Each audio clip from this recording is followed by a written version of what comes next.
자, 먼저 이제 미국 대학이 주는 장학금을 한번 체크를 해봤는데, 첫 번째는 여러분 그 어머님들이 많이 부모님들이 생각하고 계신 그 이런 종류죠. 그러니까 메릿 장학금이라고 보통 얘기하는 그죠? 공부를 잘하는 애들에게만 주는 건데요. 이거는 별도의 장학금 신청 절차도 없이도 줘요. 어떨 때는 우리 학교에 들어온 애 중에 제일 잘하는 애, 뭐 그건 뭐 신청을 안 해도 얘는 정말 줘야겠다. 아니면 미국에 보면 이제 그 여러 가지 컬리지 서치 사이트들이 있어요. 그 컬리지 서치 사이트에 자신의 프로파일을 올려놓으면 장학금을 주겠다는 학교들이 접촉을 해옵니다. 그래서 그런 학생들은 보면은 뭐 별도의 장학금 신청 절차 없이 어차피 야 우리 학교로 오면 우리가 얼마 줄게라는 아예 딜을 하거든요. 학교들이. 그래서 오퍼를 하는데 그렇게 받을 수 있는 장학금이에요. 액수는 한 수업료의 10%부터 한 절반 정도까지를 보통 줍니다. 대체로 공립대학들, 주립대학들이 이런 장학금을 주죠. 그런데 아주 소수의 애들에게만 주기 때문에 이건 선발 가능성이 희박합니다. 그리고 미국의 공립대학들은 절대로 인터내셔널 스튜던트한테 한 5명 이하를 제외하고는 안 줘요. 오케이? 한 5명 정도 빼고는 주지 않습니다. 주더라도 절반 정도까지가 맥시멈이다 이렇게 보시면 될 것 같습니다. 다음 두 번째 장학금은 재정 보조 장학금인데요. 이 장학금은 가난한 형편이 안 되는 사람에게 그냥 주는 것입니다. 오케이. 자, 이거는 학비만 하는 것이 아니라 기숙사, 교재비, 용돈, 교통비까지 다 지급해요. 그래서 아까 말씀하셨던 주로 사립대학들이 이걸 주고 있는데 8만 불이라고 했잖아요. 근데 8만 불을 다 내고 다니는 사람은 별로 없습니다. 만약에 이제 미국 사람이라고 하면 미국은 이제 형편에 따라서 연방 정부가 대학을 다니면 그냥 얼마 정도 수입에 따라서 균등하게 이렇게 지급을 합니다. 그게 FAFSA라는 걸 이제 신청해서 쓰게 되는데 FAFSA라는 것은 우리 캐나다에 사시는 분들은 하실 필요가 전혀 없는 것이에요. 미국에 있는 분들만 미국 영주권자나 미국 시민권자만 할 수 있는 겁니다. 그래서 그거 말고 이제 사립 학교들이 주는 게 이제 재정 보조 장학금이에요. 자, 이거는 근데 얼마나 주냐면 가족의 수나 부모님의 재정 상태 등을 고려해서 지원을 하고요. 이거는 그냥 뭐라 그럴까 얘가 공부를 잘해서 주냐 뭐 얘한테 줄까 말까 고려를 하는 게 아니라 어떤 기준만 충족하면 그냥 자동으로 오토 파일럿으로 그냥 바로 나온다 이렇게 보시면 되겠습니다. 그 다음에 어떤 경우는 재정 보조를 신청한 애가 학교에서 받아들일 때 그걸 얘를 받아들일까 말까에서 재정 보조를 신청했냐 아니냐를 따지기도 하고 따지지 않기도 합니다. 그러나 일단 합격이 된다는 것은 뭐냐면 무조건 재정 보조 패키지가 들어온다 이렇게 신청한 사람에게는 무조건 재정 보조 패키지가 들어간다 이렇게 보시면 되겠습니다. 일단 이 학교들은요 모든 학교들이 이 학교들은 무조건 합격만 되면 학교에서 재정 보조 신청을 한 상태에서 합격이 되면 무조건 학교에서 뭐 단 10원이라도 100원이라도 우리가 이만큼 해줄게라는 게 옵니다. 그렇게 되는 거죠. 그러니까 받는 애가 있고 못 받는 애가 있는 게 아니에요. 그래서 합격하는 애가 있고 불합격하는 애는 있지만 장학금을 받는 애와 안 받는 애가 있는 게 아닙니다. 신청을 한 사람은 무조건 다 받게 돼 있어요. 대체로 연소득이 7만 5천 불, 즉 우리나라 연봉으로 치면 이거 지금 환율 따지면 1억이죠. 연봉 1억 정도 되는 이하는 거의 아까 8만 불의 전액이 지원됩니다.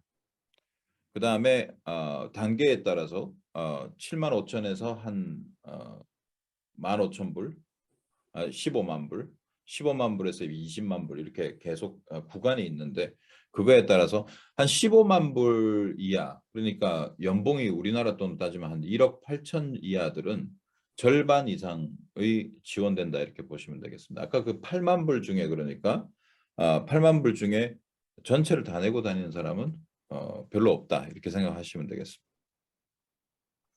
자, 중요한 건 뭐냐면 100% 니드를 지원하는 학교도 있고요. 거기다가 론을 포함시키는 경우도 있습니다.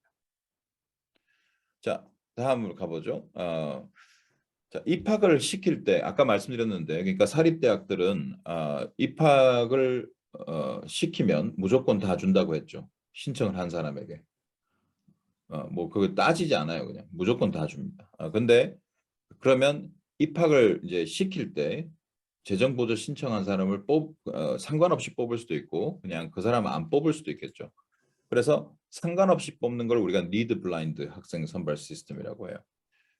재정보조 신청 여부가 합격 여부를 결정하는 입시 사정에 전혀 고려되지 않는 게 니드 블라인드입니다. 이것도 우리 아줌마들 사이에서는 카드라 통신이 되게 많아요. 그죠? 준다 그 아무것도 안 본다고 했는데 사실은 신청했으면 안 뽑힌다더라. 근데 그건 사실이 아닙니다. 절대로 입학 사정관은 신청 여부 자체를 알 수 없습니다. 그 아주머니들이 그 저기 뭐야 이거 신청하면 안 된다라고 얘기하는 거는 그것 때문에 안 되는 게 아니고요. 이 학교에서 이제 원서를 받을 때 지역마다 이렇게 균등하게 배분하는 게 있어요. 그러니까 미국에서도 각 주마다 몇 명씩은 뽑는다. 그다음에 인터내셔널은 몇 명 정도 뽑는다. 미리 정해놓은 퍼센티지가 있는 거예요. 그다음에 또 뭐가 있냐면 예를 들어서 뭐 LGBTQ 뭐 이렇게 보통 그 게이 집 그런 분들하고 그다음에 또 마이너리티 집단들, 히스패닉 집단들 뭐 이런 분들에게 균등하게 이렇게 배치를 해서 하고 인터내셔널은 몇 퍼센트 뽑는다 이게 있는 거고요. 인종별로도. 인터내셔널 중에서도 예를 들어서 아시아에서는 한 40% 정도 뽑고 그다음에 뭐 예를 들어서 북미와 남미에서 한 20% 뽑고 뭐 이런 식의 이제 유럽에서 한 15% 뽑고 뭐 이런 식이에요. 그래서 그것 때문에 균등 배분 때문에 안 되는 거지 장학금을 신청했다고 해서 우리 국제 학생이 뽑히지 않는 건 절대 아닙니다. 오케이? 자, 니드 블라인드 학교 중에서는 미국 학생에게만 적용하는 경우가 있고요. 그 다음에 인터내셔널에도 적용하는 경우로 나뉘는데 우리는 뭐 미국 학생에만 적용하는 니드 블라인드에는 별로 관심이 없겠죠. 그죠? 자, 그 다음에 어떤 학교는 미국 학생하고 캐나다 시민권 영주권자를 좀 대우하는 학교도 있습니다. 다른 인터내셔널과는 다르게 캐나다 시민권 영주권에게만 그렇게 주는 경우도 있어요. 그러니까 지금 우리가 인터내셔널로 장학금을 노리고 싶으면 니드 블라인드 학교를 노리셔야 되는 거예요. 네.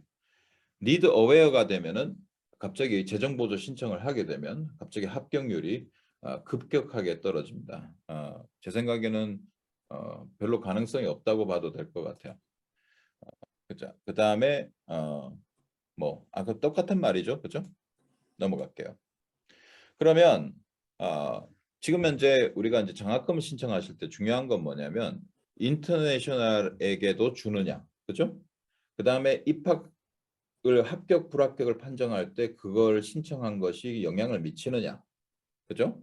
그다음 세 번째는 어, 재정을 보조한다고 이렇게 제공을 해주는데 그게 상당수 대출이 들어 있으면 론을 알아봐 주는 경우도 있거든요. 근데 대출이 들어 있으면 사실 언젠가는 갚아야 될 돈이니까 그게 장학금이 아닌 거죠. 그래서 선택의 기준은 첫 번째 인터내셔널에게 주는 경우, 두 번째 입학 사정에 아무런 영향을 끼치지 않는 경우, 세 번째 론이 절대 없는 경우, 그죠? 그렇게 세 번 해서 하고 자기 수입이 예를 들어서 우리가 뭐 1억 이하다, 그다음에 2억 이하다. 2억은 우리나라로 치면은 상당히 돈을 많이 버는 거잖아요. 어, 제 생각에는 한 3억 이하는 무조건 재정 보조를 신청해도 괜찮다 이렇게 보시면 되겠습니다. 그래서 아까 3억 정도 되시는 분들이 재정 보조를 신청하게 되면 아마 주립대 정도의 가격을 내고 다니시게 될 거예요. 네. 자, 이렇게 지금 현재 8개 학교가 니드 인터내셔널 학생에 상관없이 미국 학생이냐 인터내셔널 학생에 상관없이 100%를 론 없이 지원해주고 입학 사정을 할 때도 전혀 상관하지 않는 이 학교가 8개 학교입니다. 오케이? 근데 지금 여러분들이 이제 인터넷 같은 데 찾아보시면은 좀 연구를 많이 해보신 분들은 5개라고 지금 알고 있을 텐데요. 한국의 학생에게는 5개고요. 작년까지 5개고 올 1월에 여기 있는 다트머스라는 아이비리그 학교가 전 인터내셔널에게도 전부 다 니드 블라인드로 정책을 바꿨습니다. 그래서 전통적으로 MIT, 하버드, 예일, 아까 말씀드렸던 리버럴 아트 컬리지 중에서 앰허스트, 그 다음에 프린스턴, 요 학교들이 5학교들이 옛날부터 그렇게 정책을 취해왔고 얼마 전에 다트머스는 학교 홈페이지에 어떤 제너러스한 도네이터가 돈을 엄청나게 기부를 해가지고 올해부터 우리는 니드 블라인드를 할 수 있을 것 같다. 인터내셔널도 그런 식으로 했습니다. 그 다음에 유니버시티 오브 펜실베니아, 즉 그 유펜이라고 하는 이 아이비리그 학교는 이 학교는 인터내셔널에게는 니드 어웨어예요. 한국 학생에게는. 그러나 캐나다 시민권 영주권이 있는 분들에게는 이 학교도 니드 블라인드입니다. 그 다음 브라운이 얼마 전에 아이비리그 학교죠. 브라운 대학이 얼마 전에 또 발표를 했는데 누군가 또 도네이션을 많이 해가지고 요거는 지금 클래스 오브 2029이니까 그게 이제 올해 졸업한 애들이 클래스 오브 2027이에요. 그러니까 27년 클래스고요. 그 다음에 그러니까 지금 현재 10학년이 지원할 때부터 그러니까 지금 여기 9학년 어머님들이 많은데 10학년 지원할 때부터 브라운은 니드 블라인드가 됩니다. 네. 자, 그래서 제가 추천드리는 건 뭐냐면 애가 공부를 잘하고 엑스트라 커리큘러 활동을 다 준비했고 이렇게 하면은요. 이런 니드 블라인드 학교는 지원을 안 하는 것은 대단히 현명한 처사가 아니에요. 어차피 재정 보조 신청을 한다고 해서 합격에 영향을 끼치지도 않고 그다음에 합격이 됐을 경우는 거의 전액에서 최소한 집이 부자일 경우는 그래도 한 30% 정도까지는 절감이 될 거니까 안 하는 것은 좀 안 좋은 일이다 이렇게 보시면 될 것 같습니다. 그 다음에 밑에 지금 보면 이 글로벌 캠퍼스 중에서 니드 블라인드 학교가 있습니다. 이건 미국에 있는 건 아닌데 아부다비 그러니까 아랍에미레이트죠. 뉴욕 아부다비 캠퍼스. 그다음에 노스웨스턴이 카타르 조지타운도 카타르에 캠퍼스가 있는데 이 학교들도 받을 때 니드 블라인드입니다. 그리고 싱가포르에 있는 지금 예일 학교가 이 NUS라고 이것도 굉장히 본교보다 더 들어가기 어렵다 이런 소리 있는 학교인데요. 예일과 NUS 그 캠퍼스라고 해가지고 여기서 예일에서 싱가포르에서 공부를 해가지고 뭐 이렇게 같이 연계 프로그램도 있어요. 뭐 여기서 공부하고 예일 법대로 지나가는 6년 프로그램도 있고 뭐 여기서 공부해가지고 의대로 가는 그런 6년 프로그램도 있고 여러 가지 그런 프로그램들이 있습니다. 그래서 이 학교들이 니드 블라인드 학교고 뭐 가능성 굉장히 희박하겠죠. 근데 이 학교는 공부를 잘한다고 주는 게 아니라 합격을 하면 준다. 그러나 합격을 한다는 것 자체가 공부를 잘하는 것을 의미하니까 네, 뭐 그렇게 보시면 되겠습니다. 그러니까 공부를 잘하거나 특출나지 않아도 장학금을 받을 수 있는 경우는 별로 없다고 보시면 되겠죠, 그죠? 자, 장학금 신청은 거의 이제 SAT를 쳐보시면 AP를 쳐보시면 그 소위 컬리지 보드에 이제 로그인을 하게 되는데 그 똑같은 로그인으로 그 안에 보면은 CSS 프로파일이라고 하는 요 부분이 있습니다. 그래서 이 CSS 프로파일에서 작성을 하게 돼요. 작성을 하게 되는데 이 여러 가지 이제 뭐 인적 사항 이런 넣는 게 대부분이고요. 그 다음에 어머님 아버님의 2년치 그러니까 작년 재작년 소득 신고한 거 거기서 몇 번 항목을 기입해라 몇 번 항목을 기입해라 이렇게 나오거든요. 그래서 그런 것만 기입하시고 그 다음에 또 집이 있으면 집이 뭐 있고 뭐 모기지는 얼마가 있고 뭐 이런 거 넣는 데가 있어요. 그런 다 그거 해가지고 지원을 하시면 됩니다. 중요한 거는 뭐냐면 소득신고서와 자선 자료를 가지고 입력하면 되는데 CSS 프로파일은 그러니까 지금 12학년 10월에 오픈이 되거든요. 그때 오픈이 되자마자 미리 이렇게 작성을 해두는 것이 좋습니다. 그러니까 여러 학교에 지원을 할 때 빨리빨리 할 수 있도록 하기 위해서. 자, 그 다음에 학교별로 이게 CSS 프로파일이라는 것만 하면 돼요. 우리 캐나다에 사시는 영주권자 시민권자나 아니면 한국 인터내셔널 스튜던트는 FAFSA라는 것을 하는 게 아닙니다. 그러니까 CSS 프로파일만 하시면 돼요. 그 FAFSA라고 들어보신 적이 있을 것 같은데 이 FAFSA는 미국에 있는 사람만 하는 거예요.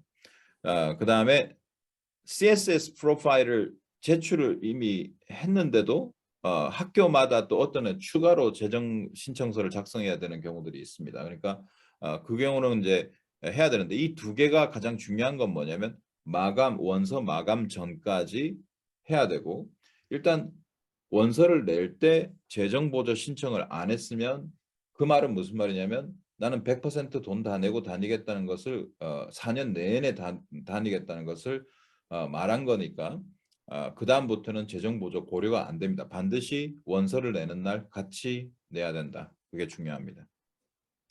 그리고 일부러 가난한 척을 하기 위해서 거짓 정보를 입력했을 때는 입학이 취소되는 경우도 있으니까 그런 일은 하지 않으면 좋겠죠. 그죠?